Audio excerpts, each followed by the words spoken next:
This is Tony Poulos reporting from Mobile Asia Congress in Hong Kong. I have with me again today Nicole McCormick, who's a senior analyst at Ovum in Australia. Nicole, welcome. Thank you again. There's been a lot of talk at this event and recently in the press, and I know you're doing work in cost reduction and operators being so conscious of cost these days. What's involved with cost reduction and where's it all heading? That's correct, Tony. One of the big themes for 2012 from Ovum is cost optimisation from operators. We still believe that there's a long way to go.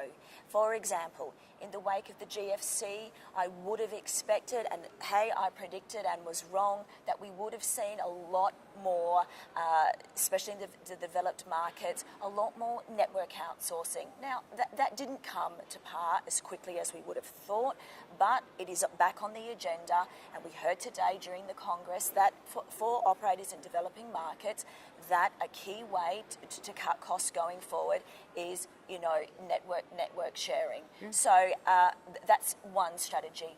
Another sort of cost optimisation strategy which we would expect to see more of in 2012, not only in developing markets but developed markets as well, is network outsourcing.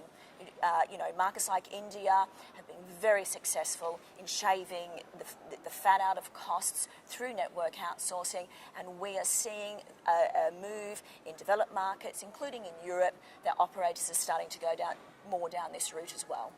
It usually starts with some sort of transformation project within an operator, but that's a very expensive project, and some of them go way over time and cost. Is that really the starting point for cost optimisation for them?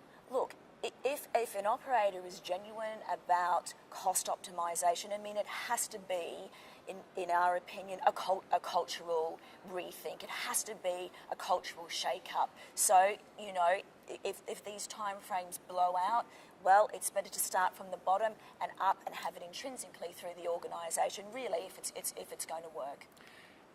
We're going to come across some regulatory issues and in some countries legal issues with staff levels and unions to contend with.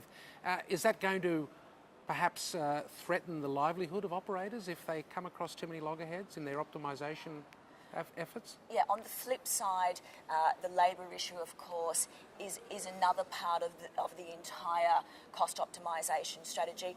And this is a fact of corporate life that heads will go, but it's a necessary evil. Margins for operators, have been under pressure for the past few years. Something has got to give. One of the ways to optimise, of course, is to merge with a competitor and reduce competition and also join up and get the benefit of both networks. Are we going to see more of that happening, do you think, in the Asia-Pacific market? Look, certainly, and it very much depends on the market. My top picks for M&A activity would probably be Indonesia, yes, and of course India. Yeah. So in some markets that consolidation has happened, for example already in Australia, but certainly there are a handful of markets where I expect some more acquisition type activity.